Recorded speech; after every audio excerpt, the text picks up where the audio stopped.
나치 정권 시대의 수많은 여성들이 자발적으로 강제 수용소 시스템에 들어왔다. 그들은 수동적인 목격자나 단순한 보조자들이 아니었다. 그들은 직접적인 처벌, 고문, 살인의 가해자들이었다.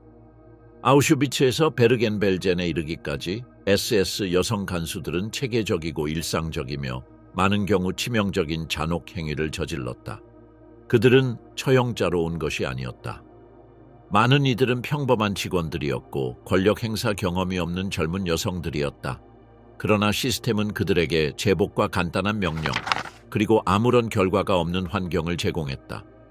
수용소 안에서 그들은 자신들에게 기대되는 것을 빠르게 배우고 그 역할을 전쟁 범죄로 판결될 만큼 효율적으로 수행했다. 이 여성들은 누구였는가? 그들은 수용소 안에서 어떤 전쟁 범죄를 저질렀는가? 그리고 제국이 붕괴되었을 때 그들에게는 무슨 일이 일어났는가? 카르멘 모리 국제 언론에서 죽음의 블록까지. 나치 공포의 기록 보관소에서 카르멘 마리아 카스트로 모리의 이야기만큼 당혹스러운 이야기는 거의 없다. 교육받은 스위스 언론인이었던 그녀는 라벤스부리크 강제 수용소에서 가장 무자비한 살인자 중 한 명이 되었기 때문이다. 유럽 언론의 국제적인 편집부에서 시작하여 죽음의 방으로 변한 어두운 병동 복도에서 끝나는 그녀의 궤적은 나치 체제가 처음에는 그 이데올로기에 무관해 보였던 사람들조차 흡수하고 타락시키고 변형시키는 능력을 보여준다. 1906년 2월 7일에 스위스 베른에서 태어난 카르멘 모리는 존경받는 의사 어니스트 에밀 모리와 필리핀계 레오나 카스트로 비쇼프의 딸이었다. 스위스 알프스 중심부 아델보덴에서 자란 모리는 교양 있고 다국어를 구사하며 특권적인 환경에서 자랐다. 그녀는 정교한 교육을 받았고 처음에는 음악 예술에 관심을 가졌다. 그녀의 초기 꿈은 오페라 가수가 되는 것이었지만 1932년 편도선 수술 실패 후 갑자기 좌절되었다. 직업적인 목소리를 잃은 모리는 인생의 방향을 언론으로 돌렸다. 그녀는 전쟁간 기간의 문화 중심지 중 하나였던 베를린으로 이주하여 활기찬 미디어 세계에 합류했다.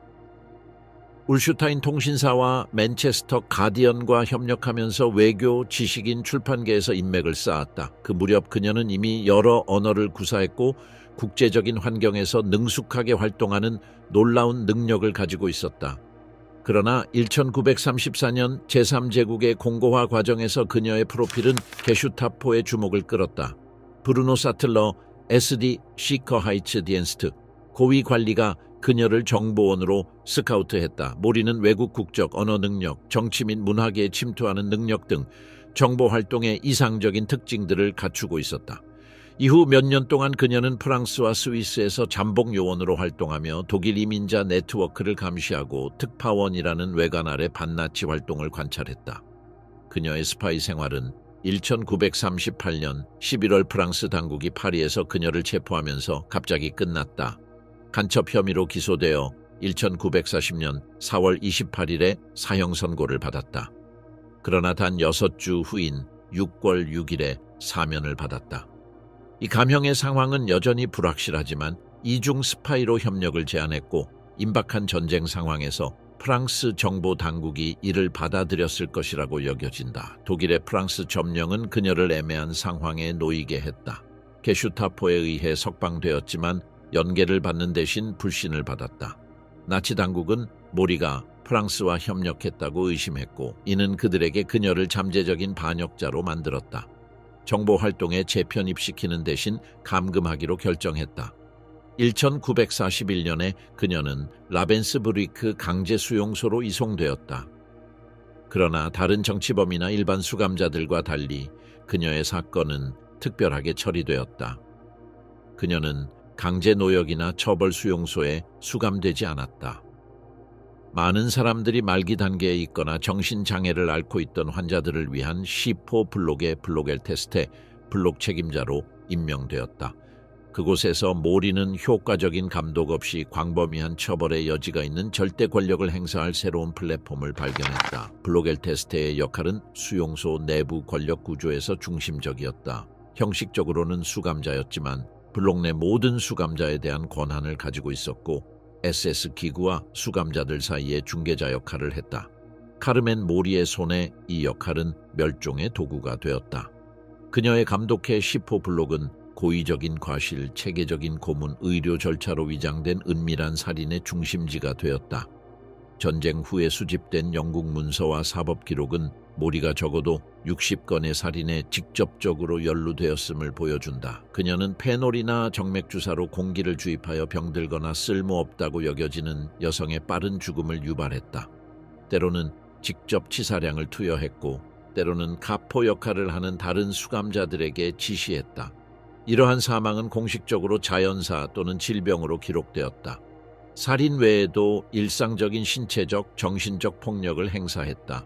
영하의 기온에서 심하게 아픈 여성들을 수시간 동안 서 있도록 강요하고 그들의 애원을 조롱하거나 가장한다고 비난했다.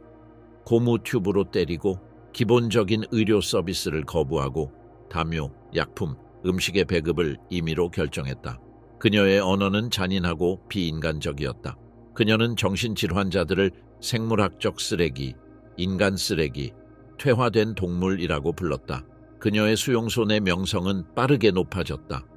수감자들은 그녀를 아우슈비츠의 두려운 죽음의 천사와 대조적으로 비꼬는 의미에서 라벤스부리크의 흑천사라고 불렀다. 그녀의 통제하에 있는 10호 블록에서는 죽음이 확실했다. 들어간 사람들은 거의 살아나오지 못했다. 모리는 죽어가는 가축을 검사하는 사람처럼 침대 사이를 걸어다니며 그날 누가 제거되어야 하는지 손짓으로 가리켰다. 법정에 제출된 증언은 모리가 쇠약해진 수감자들에게 직접 치사물질을 주사했던 에피소드를 자세히 설명했다. 증거 문서 중 하나에는 그녀가 소지하고 있던 작은 기록부가 존재했는데 거기에는 이름, 날짜 그리고 호흡 정지나 고열과 같은 위조된 사망 원인이 기록되어 있었다. 모리와 SS 의료진 사이에 내부 선별 프로그램과 관련된 일회성 협력이 확인되었다. 이 절차는 병든 수감자를 그들의 생물학적 유용성에 따라 분류하고 회복 불가능하다고 여겨지는 수감자에게 최종 조치를 취하는 것이었다. 의료진의 일원은 아니었지만 모리는 선별된 자들의 명단을 제공하고 주사, 질식 또는 완전한 치료 거부를 통해 그들의 죽음을 가속화함으로써 물류 및 집행 기능을 수행했다. 1945년 나치 정권 붕괴와 소련군의 진입 후 모리는 해방의 혼란 속에서 탈출하는 데 성공했다. 놀랍게도 그녀는 영어 능력과 이전의 국제적 환경에서의 경험을 활용하여 함부르크에서 영국군 통역관으로 일자리를 얻었다. 그러나 그녀의 과거는 곧 그녀를 따라잡았다.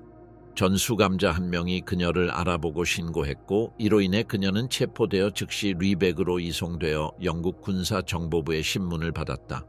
1946년 12월에 그녀는 함부르크에서 개최되어 1947년 2월까지 이어진 라벤스부리크 재판의 첫 번째 피고인 명단에 포함되었다.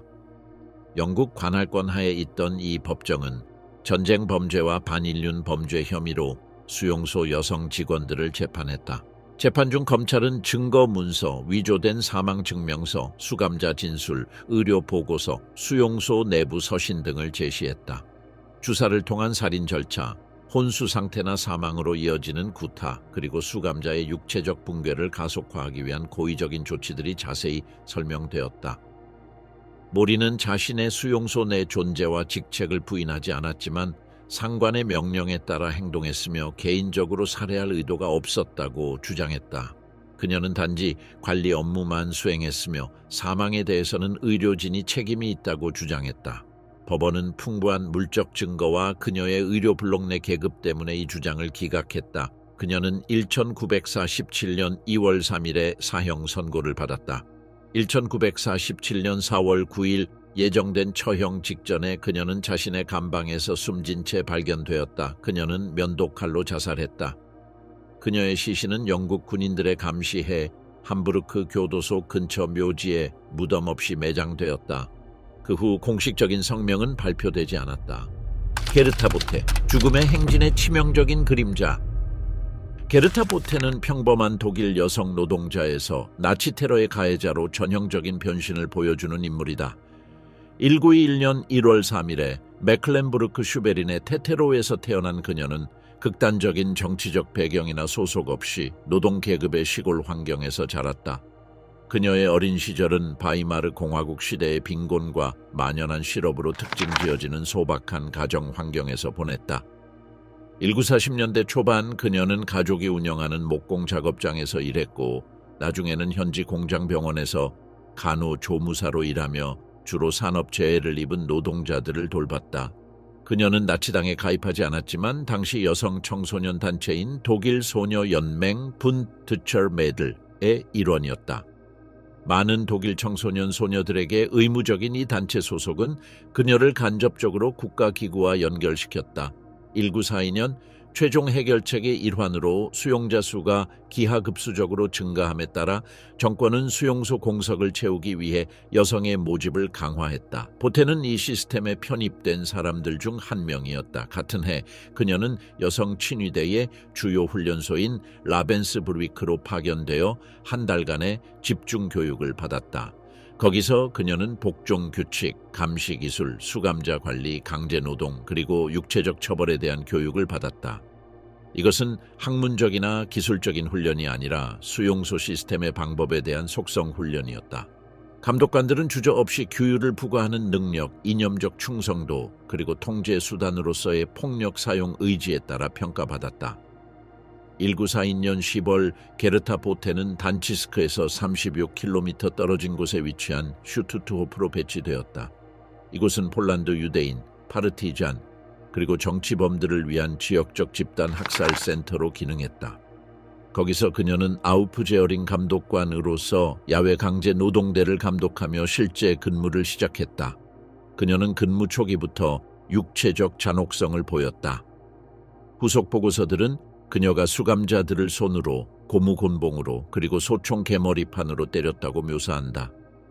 벨센 법정의 기록은 그녀가 검사 중에 발을 헛디딘 노인 여성을 소총 개머리판으로 머리를 직접 가격하여 의식을 잃게 했다는 내용을 담고 있다. 1944년 7월 그녀는 비드고슈치에 위치한 슈투트호프의 하위 수용소인 브롬베르크 오스트로 정은을 갔다.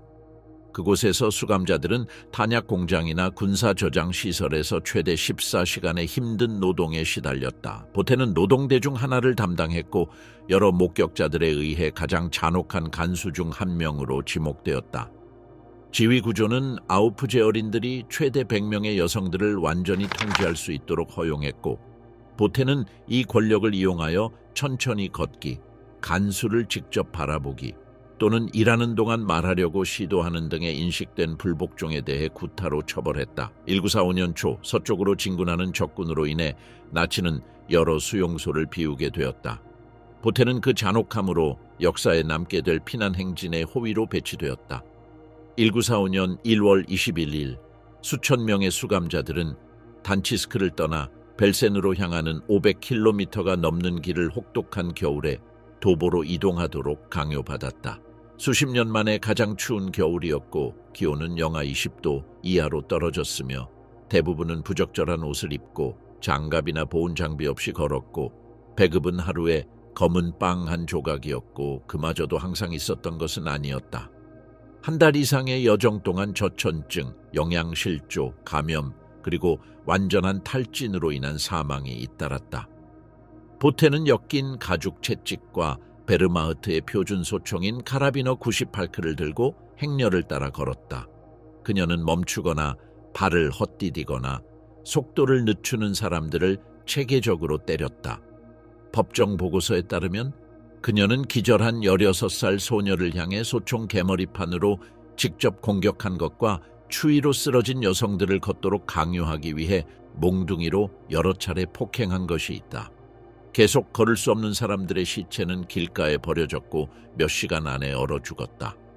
역사적 추산에 따르면 이 한 번의 행진으로 800명에서 1200명의 사망자가 발생했다. 2월 말 벨센에 도착했을 때 수감자들의 신체 상태는 매우 좋지 않았다. 보테는 수용소 주변에서 뗄나무를 모으는 6-10명의 여성들을 지휘하는 임무를 맡았다.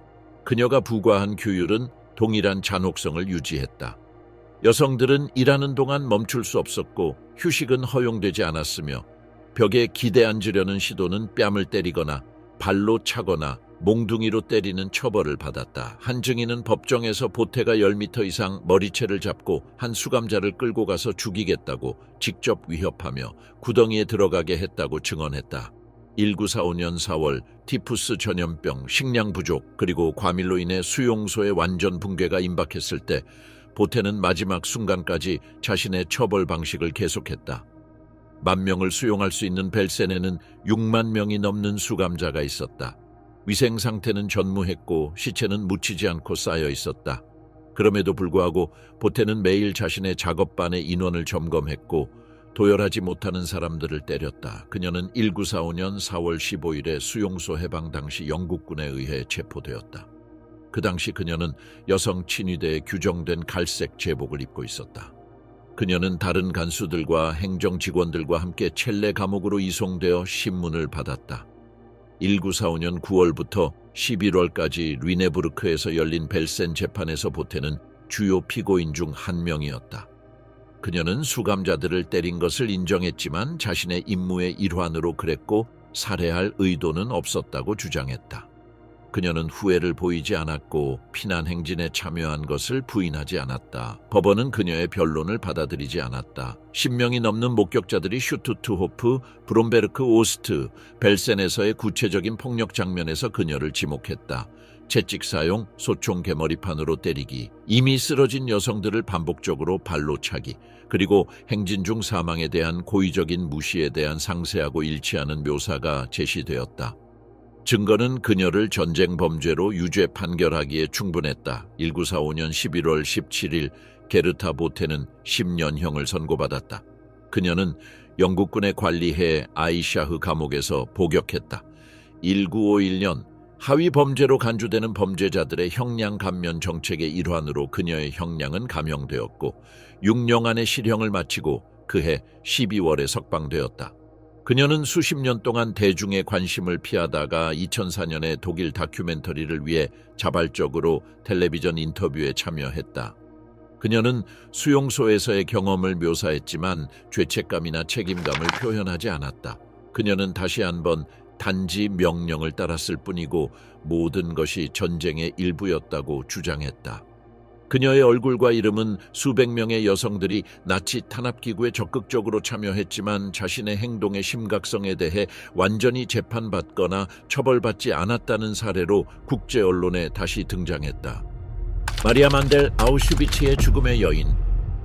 마리아 만델은 나치의 절멸기구 내에서 가장 빠르고 잔혹한 승진을 보여주는 인물 중 하나입니다. 50만 명이 넘는 사람들의 선택과 죽음에 직접 책임이 있는 그녀의 이름은 아우슈비츠 비르케나우에서 여성 학살의 체계화와 연관되었습니다. 그녀는 1912년 1월 11일 오스트리아 알타우스테리아 주의 작은 마을 민츠키르헨에서 태어났습니다. 그녀의 출신은 미천했습니다. 아버지 안톤 만델은 구두 수선공이었고 가족은 넉넉하지 못한 생활을 하며 고등교육이나 중요한 정치적 연구 없이 살았습니다. 초등학교를 마친 후 부유한 가정에서 가정교사, 하녀, 요리사로 일하기 시작했습니다. 전문적인 기술 교육은 받지 못했습니다. 1938년 3월 오스트리아의 독일 제3제국 합병은 특히 당시 급속도로 확장되기 시작한 강제 수용소 시스템 내에서 교육을 받지 못한 여성들에게 새로운 직업 기회를 열어주었습니다. 같은 해 그녀는 처음에는 사회주의자, 공산주의자, 여호와의 증인 여성들을 위한 리히텐부르크 강제 수용소에서 아우프제어린 여 감시관으로 채용되었습니다. 거기서 그녀는 처음으로 중훈사 훈련, 계급 질서, 수감자 통제를 받았습니다. 1939년에는 베를린 북쪽에 위치한 여성 전용 수용소인 라벤스부리그로 이감되었습니다. 거기서 그녀는 막사 감독관으로서 엄격하고 매우 엄중하며 복종적인 태도를 보이며 자리를 굳혔습니다. 주저없이 규율을 세울 수 있는 능력은 그녀를 SS 장교들 앞에서 빠르게 눈에 띄게 만들었습니다. 만델은 단지 효율적일 뿐만 아니라 꼼꼼했고 처벌이 빨랐으며 고통에 무감각한 것처럼 보였습니다. 그녀의 상관들은 그녀를 더 큰 책임을 맡을 적임자로 여겼습니다. 1942년 중반 그녀는 유럽 학살의 중심지인 아우슈비츠 비르케나우 수용소 복합단지에 합류하도록 선발되었습니다. 그해 10월 그녀는 오버아우프제어린, 즉 수용소 최고 여성 관리자로 임명되었습니다. 그녀의 직책에는 200명이 넘는 SS 여성 감시관들의 감독, 3만 명이 넘는 여성 수감자들의 통제, 공장, 농장, 막사에서의 강제, 노역 조정이 포함되었습니다. 그녀는 수용소 사령관에게 직접 보고했으며 총살되거나 가스실로 보내질 여성들의 명단을 포함한 많은 공식 문서에 그녀의 서명이 있습니다. 그녀의 가장 결정적이고 치명적인 역할은 비르케나우 철도 램프에서 이루어진 선별 작업이었습니다. 매일 수천 명의 강제 이주자들이 물과 음식 없이 여러 날 여행한 후 열차에서 내렸습니다. 거기서 그들은 줄을 서서 SS 의사들과 수용소 감독관들에 의해 간략하게 검사를 받았습니다. 의사가 없을 때는 만데리 대여를 지휘하고 결정을 내렸습니다. 간단한 제스처, 손짓이나 한마디 말로 그녀는 여성이나 아이가 작업 막사로 보내질지 아니면 즉시 가스실로 보내질지 결정했습니다. 이 절차는 수개월 동안, 특히 1944년 5월에서 7월 사이 헝가리에서의 대규모 강제 이주 물결 동안 체계적으로 반복되었습니다. 그 기간 동안 10만 명이 넘는 헝가리 유대인들이 아우슈비츠 비르케나우로 보내졌고 대부분은 도착하자마자 살해되었습니다. 수용소 기록과 증거 자료에 따르면 마리아 만델은 그 기간 동안 선별 작업의 약 70%에 참여했습니다. 그녀의 모습은 알아볼 수 있었고 두려움의 대상이었습니다. 생존자들은 그녀를 변함없고 차갑고 매일 학살이라는 일을 기계적으로 효율적으로 수행하는 사람으로 묘사했습니다. 그녀의 물류 및 탄압 업무 외에도 만델은 교묘한 심리적 억압 메커니즘을 구현했습니다. 바로 아우슈비츠 여성 오케스트라를 만들고 지휘한 것입니다. 음악 교육을 받은 수감자들로 구성된 이 단체는 작업장으로 향하는 행진, 아침 점호, 그리고 가장 충격적인 것은 학살을 위한 선별 작업에 사용되었습니다.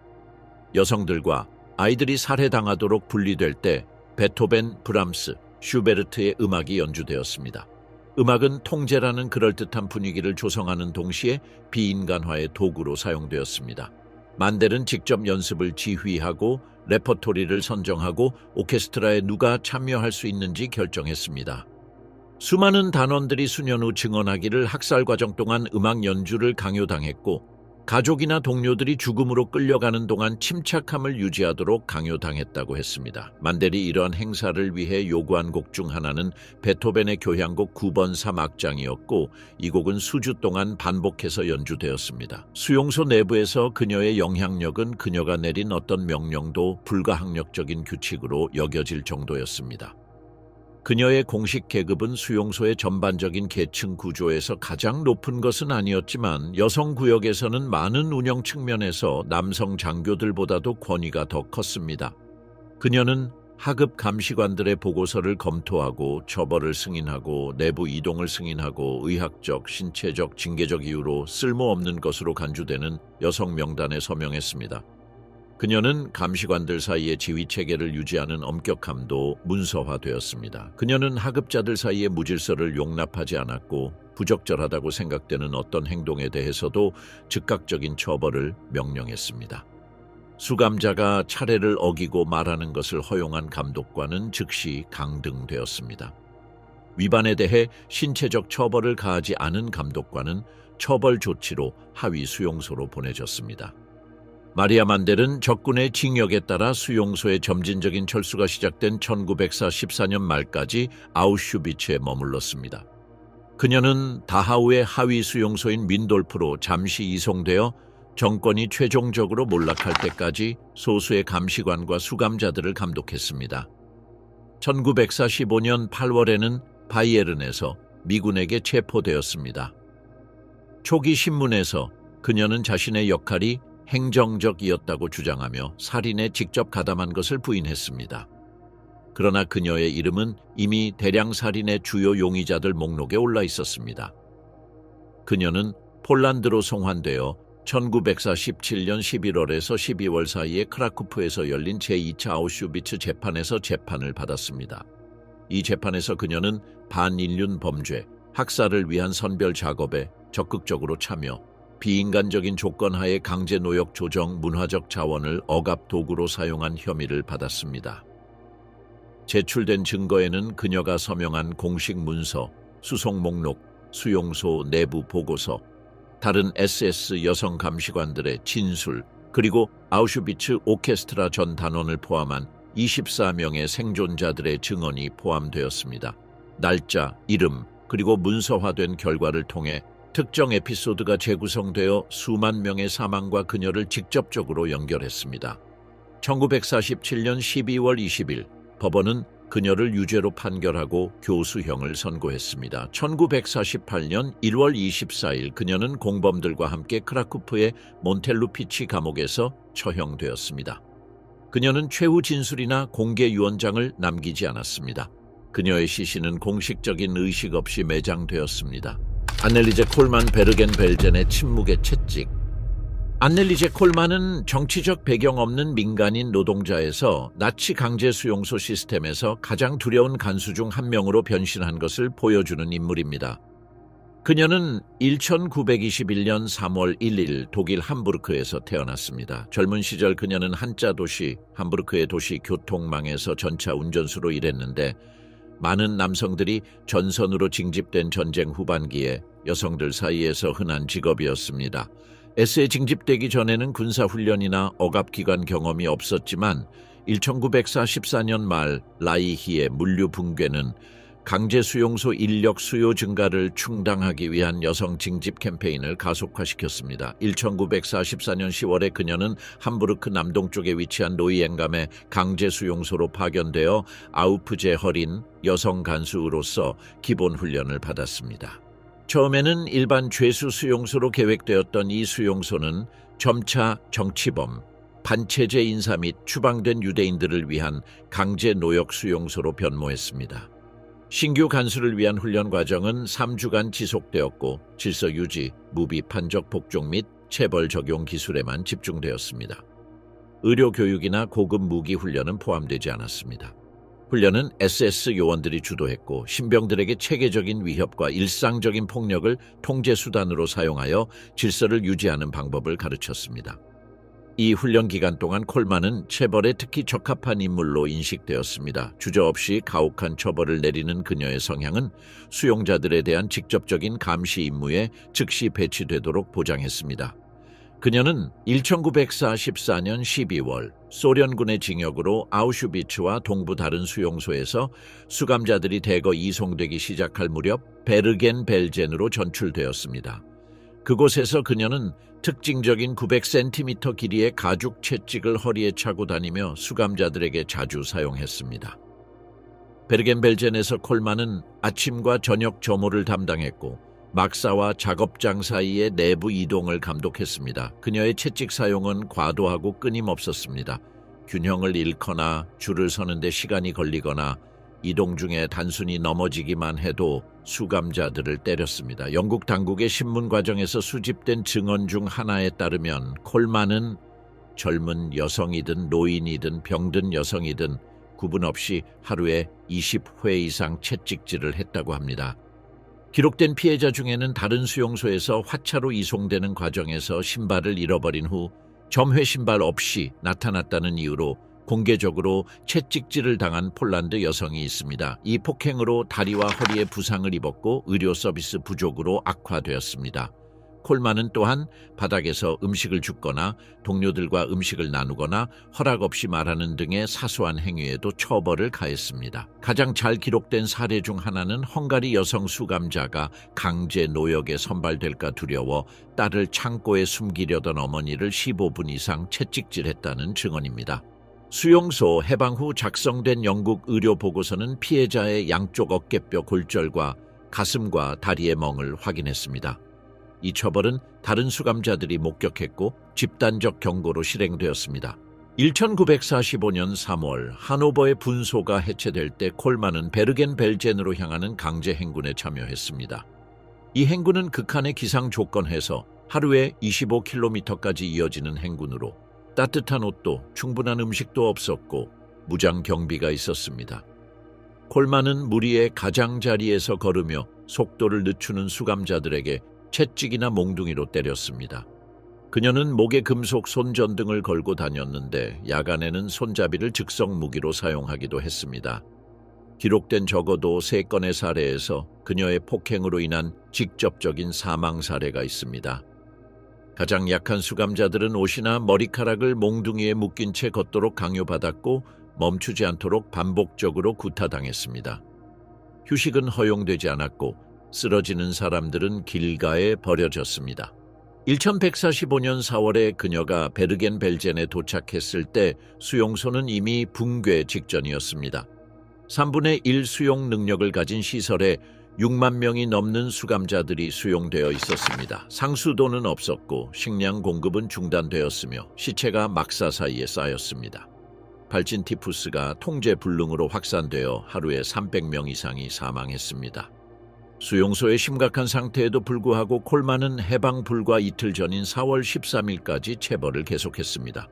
그녀는 당시 대량 수송에서 살아남은 헝가리 여성 수감자들이 수용된 22 막사에 배치되어 있었습니다. 그녀는 갈색의 제복, 검은색 장화, 그리고 허리에 찬 채찍을 그대로 유지하고 있었습니다. 1945년 4월 15일 글린 휴즈 준장이 지휘하는 영국군이 베르겐벨젠에 진입했습니다. 발견된 심각한 인도주의적 재난의 규모에 따라 수용소에 있던 모든 SS 요원들이 즉각 체포되었습니다. 콜만은 다른 감독관들과 함께 체포되어 셀레 감옥으로 이송되어 영국 정보부의 신문을 받았습니다. 그녀의 소지품을 조사하는 과정에서 블록별 감시 임무와 처벌받은 수감자들의 이름과 번호를 적어놓은 필기된 종이가 발견되었습니다. 이 문서는 그녀의 폭력적인 행동의 체계성과 수용소 통제 시스템에서의 적극적인 역할을 보여주는 중요한 증거가 되었습니다. 1945년 9월부터 11월까지 르네부르크에서 열린 벨젠 재판에서 콜만은 주요 피고인 45명 중 한 명이었습니다. 그녀에 대한 증언에는 체벌 가해자, 강제 행군 참여, 그리고 해방 직전까지도 지속된 폭력 행위를 직접 목격한 8명의 여성 생존자들이 포함되었습니다. 이 증언들은 수용소의 다른 문서, 사망 기록 및 그녀의 소지품에서 발견된 서류들에 의해 뒷받침되었습니다. 검찰은 그녀의 행위가 우발적이거나 산발적인 것이 아니라 수용소 내부 억압 시스템의 구조적 부분임을 입증하는 데 집중했습니다.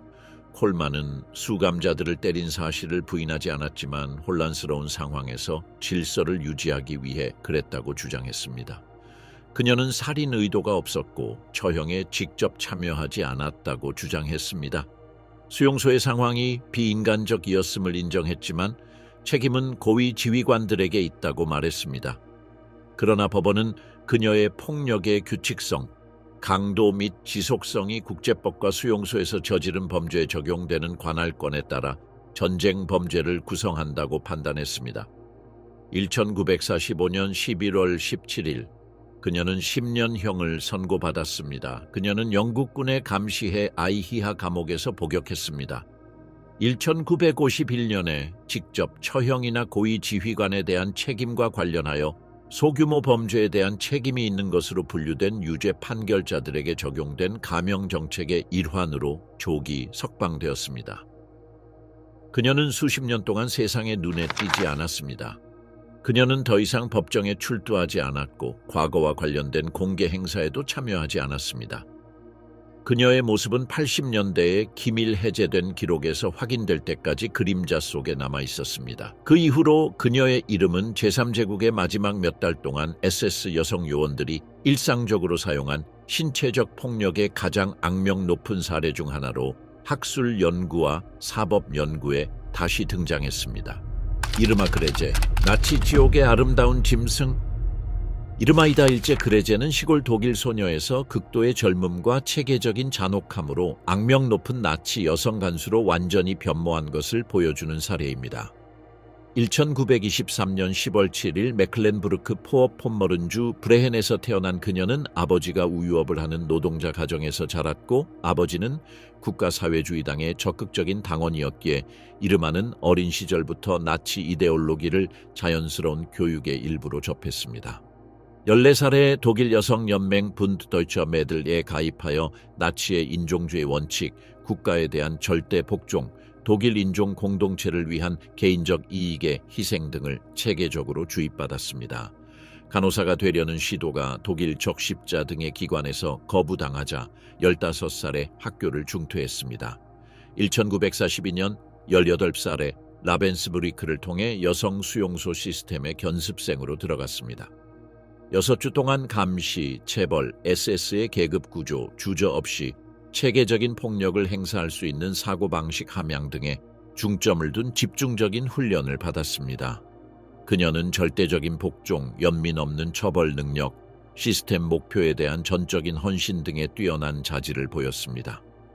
이러한 자질 덕분에 빠른 승진을 거듭했습니다. 1943년 3월 아우슈비츠에 배치되어 처음에는 본 수용소에, 나중에는 비르케나우에 근무했습니다. 1944년 21살의 수백 명의 수감자와 보조 인원을 지휘하는 부수감관 오버라우프세헤린으로 임명되어 수용소 시스템 내에서 그러한 권한을 가진 가장 젊은 여성 중 한 명이 되었습니다. 아우슈비츠에서 그녀는 철도 선로에서 강제 수용자들을 선별하는 작업에 적극적으로 참여했습니다. SS 의사들이 노동 수용 또는 즉각적인 가스실 처형 여부를 결정했습니다. 그녀의 참여는 수천 명의 생사에 대한 직접적인 책임을 지게 했습니다. 기록에 따르면 그녀는 복무 기간 동안 1944년 여름 헝가리 강제 수용 기간 중 약 3만 명의 여성 수감자의 살해로 이어진 선별 작업에 참여했습니다. 그녀의 폭력적인 방식은 특징적이고 체계적이었습니다. 점호 중 움직이거나 큰 소리로 말하는 등의 사소한 위반 행위에 대해 가죽으로 만든 채찍, 때로는 철사를 감은 채찍을 사용했습니다. 금속 못이 박힌 군화로 배, 다리 등을 쳤습니다. 한 생존자는 그녀가 임신한 여성을 잔혹하게 발로 차서 피를 많이 흘리게 하고 아이와 함께 목숨을 잃게 했다고 증언했습니다. 공식 장비로 지급받은 독일 셰퍼드는 그녀의 가장 두려운 도구가 되었습니다.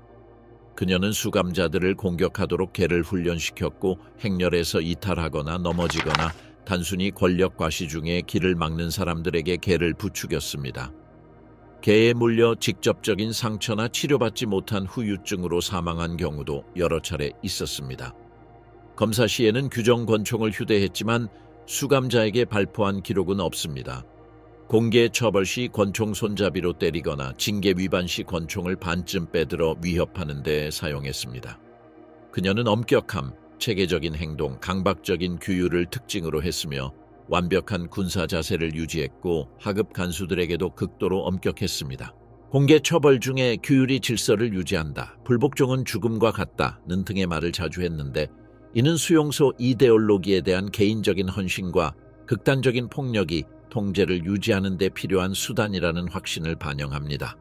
그녀의 복무 기간 동안 단 한 번의 관용도 기록에 남아있지 않습니다. 그녀는 고위 의료진, 특히 범죄적인 실험과 가스실 처형 선별을 담당했던 요제프 맹겔레와 긴밀한 관계를 유지했습니다. 행정문서에는 1944년 가을에 최소 18차례의 선별 과정에서 맹겔레와 함께 그녀가 있었던 기록이 있습니다. 그녀는 노동 적합성 판단 여부 또는 가스실 직행 여부를 결정하는 자문 역할을 했으며 특히 아프거나 쇠약해진 수감자의 경우 그녀의 의견을 중요하게 여겼습니다. 1945년 3월 소련군이 아우슈비츠로 진격함에 따라 수용소는 철수되었습니다. 그레제는 독일 내륙으로 수천 명의 여성 수감자를 이송하는 마지막 수송대에 동행하여 베르겐벨젠으로 이동했습니다.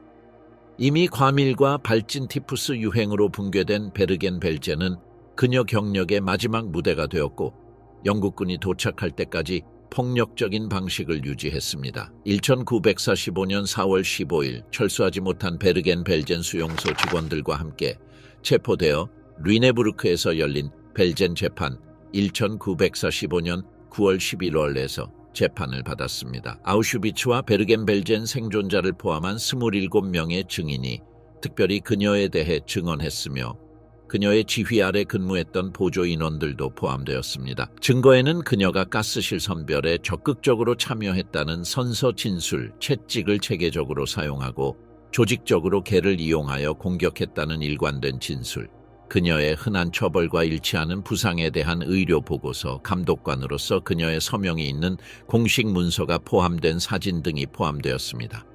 그녀는 수감자를 때리고 선별에 참여한 사실을 부인하지 않았지만 직접적인 명령에 따라 행동했으며 사망을 야기할 의도는 없었다고 주장했습니다. 그녀의 변호는 자신의 일이 단지 질서 유지였으며 수감자를 향해 총을 쏜 적도 없고 스스로 처형을 명령한 적도 없다고 주장하는 데 초점을 맞췄습니다. 1945년 11월 17일 그녀는 전쟁 범죄로 유죄 판결을 받고 엘리자베트 볼켄라트와 주아나 보르만과 함께 교수형에 처해졌습니다. 그녀의 사형 집행은 1945년 12월 13일 알베르트 피에르 포인트에 의해 하멜른 교도소에서 이루어졌습니다. 사망 당시 22살이었던 그녀는 연합군 법정에 의해 처형된 가장 젊은 전쟁 범죄자 중 한 명이 되었고 나치 멸절 기구 내에서 젊음을 공포의 도구로 바꾼 그녀의 경력은 막을 내렸습니다. 불의 재판 하멜른 교수대의 최종 판결.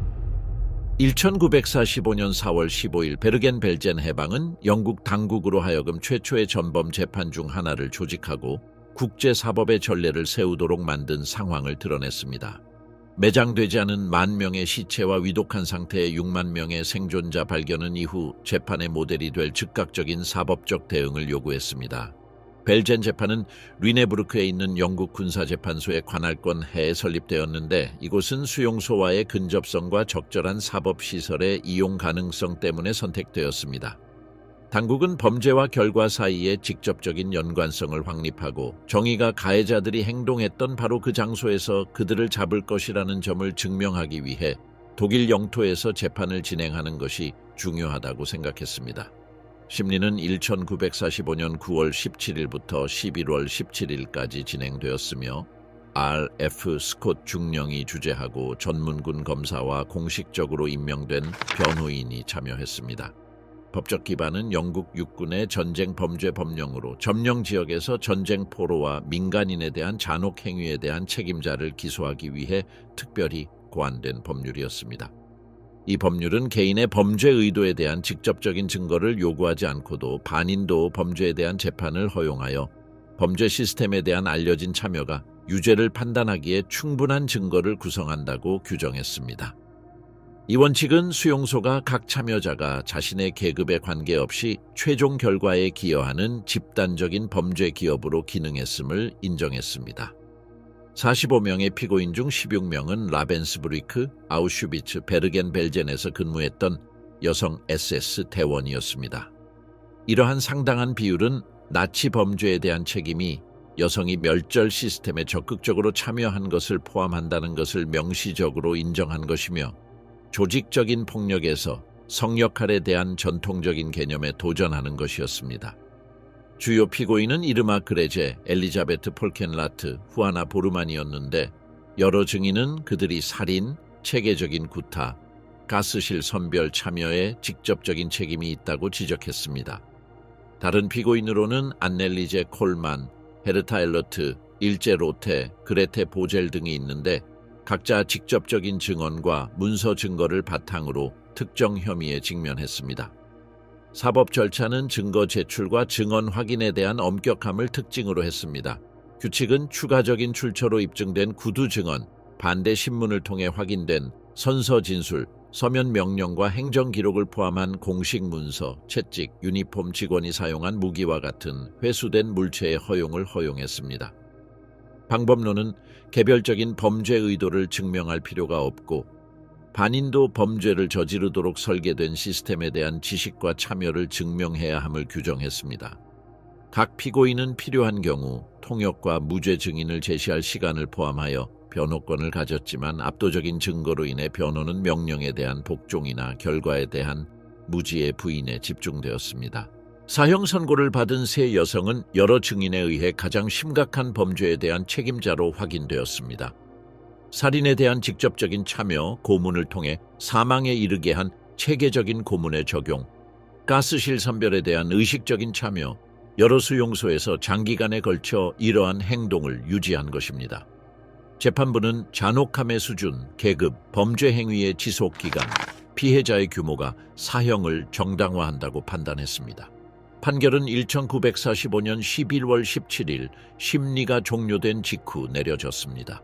사형 집행은 전쟁 포로와 나치 시스템의 수감자를 수용하기 위해 영국 당국이 개조한 독일 시설인 하멜른 교도소에서 계획되었는데, 이곳은 다중 사형 집행을 처리할 수 있는 능력과 영국 군인에게 접근하기 쉬운 위치 때문에 선택되었습니다.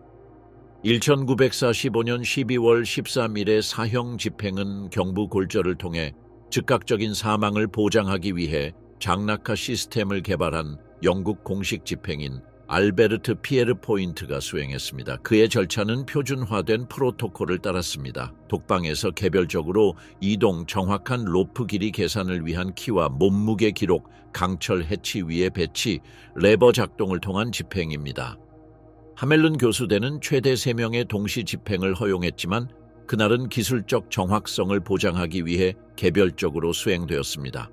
이르마 그레제는 9시 34분에, 엘리자베트 폴켄라트는 9시 40분에, 후아나 보르마는 9시 45분에 처형되었습니다. 기록에 따르면 각 낙하 시간은 해치 개방부터 재판부 공식 의사인 R.T. 호벤던 대위가 사망을 확인할 때까지 11초에서 16초 사이였습니다. 총 13명이 그날 아침 처형되었는데 아우슈비츠 비르케나우와 베르겐 벨젠의 사령관 요제프 크라머도 포함되었습니다. 완전한 서류는 영국 기록 보관소에 보존되었습니다. 경부골절로 인한 즉각적인 사망을 증명하는 의료 보고서, 피에르 포인트의 계산표, 유니폼과 개인 소지품 사진, 교도관과 군목의 증언 등입니다. 유해는 개별 표시나 공개적인 의식 없이 엄격한 비밀 유지하에 공동묘지에 매장되었습니다. 공개적인 성명은 발표되지 않았으며 전체 작전은 영국 전쟁부의 통제해 공식 임무로 기록되었습니다. 문서는 40년간 기밀로 분류되었으며 1985년에 기밀 해제되어 WO 309-444번호로 영국 국립기록보관소에 보관되었습니다. 벨젠 재판은 뉘른베르크와 이후의 나치 청산 과정에 영향을 미친 오래 지속되는 법적 선례를 확립했습니다. 주요 피고인으로서의 여성의 참여는 대량 학살에 대한 형사상 책임이 성별에 의해 제한되지 않음을 보여주었고, 여성이 멸절 시스템에 자발적으로 참여할 때 반인도 범죄에 대해 동등하게 책임이 있음을 입증했습니다. 특정 행위에 대한 개별적인 책임보다는 집단적인 범죄 기업에 대한 참여를 강조하는 사법적 방법론은 집단 학살 가해자에 대한 재판의 모델이 되었습니다. 재판부는 범죄 결과에 대한 지식과 자발적인 지속적인 참여가 명령에 대한 복종 주장과 관계없이 유죄에 대한 충분한 증거를 구성한다고 규정했습니다. 사형 집행은 여성이 전쟁 범죄와 반인도 범죄로 특별히 처형된 최초의 사례였으며, 여성의 잔혹행위 참여가 여성의 본성이나 폭력에 대한 성향에 대한 성적 고정관념을 기반으로 특별한 고려 없이 남성 가해자와 동일한 기준으로 판단될 것이라는 선례를 세웠습니다. 전체 과정은 해방부터 사형 집행까지 8개월이 걸렸으며, 신속한 정의의 필요성과 적절한 절차의 요구사항 간의 균형을 이룬 사법적 효율성의 모델이 되었습니다. 속도는 발견된 범죄에 대한 즉각적인 결과를 확립하려는 연합국의 긴급성과 유죄 판결을 용이하게 한 압도적인 증거의 가용성을 반영했습니다. 증언은 수용소의 내부 작동, 특히 멸절 시스템의 일상 운영에서 여성의 역할에 대한 완전한 사법적 문서를 제공했습니다. 진술은 고문 방법, 가스실 선별 시스템, 생활 조건, 나치의 죽음 기계의 효율적인 작동을 가능하게 한 계층 구조를 드러냈습니다. 국제 언론 보도는 처음으로 세계 대중에게 수용소의 현실에 대한 직접적인 이미지와 증언을 제공하여 대중의 홀로코스트의 규모와 본질에 대한 이해에 크게 기여했습니다. 재판 사진 피고인의 초상화 증언 내용은 광범위하게 발표되어 독일의 책임에 대한 여론에 지속적인 영향을 미쳤습니다. 처형된 여성 간수들의 구체적인 사례는 기록된 극심한 잔혹 행위가 여성에게 강제된 남성의 명령의 결과로 설명될 수 없다는 것을 보여주었고, 나치 이데올로기를 완전히 받아들이고 수용소 시스템에서 무방비 피해자에 대한 절대적인 권력을 행사할 기회를 발견한 여성들의 자발적이고 열렬한 참여를 반영했습니다. 1945년 12월 13일의 사형 집행은 여러 수용소에서 수만 명의 수감자의 죽음에 직접적으로 참여했던 범죄자들의 경력의 종말을 알렸습니다. 그들의 처벌은 생존자들을 위한 정의의 척도이자 반인도 범죄에 가담하는 미래의 가해자들에게 필연적인 결과에 대한 경고였습니다. 벨젠 재판의 유사는 전쟁 범죄, 집단 학살, 반인도 범죄에 대한 현대 국제 법률에 계속 영향을 미치고 있습니다. 확립된 원칙은 대량 학살과 국가 폭력 시스템에 대한 개인의 형사상 책임을 다루는 국제 조약, 국제 형사 재판소 규정 및 국가 법률에 통합되었습니다.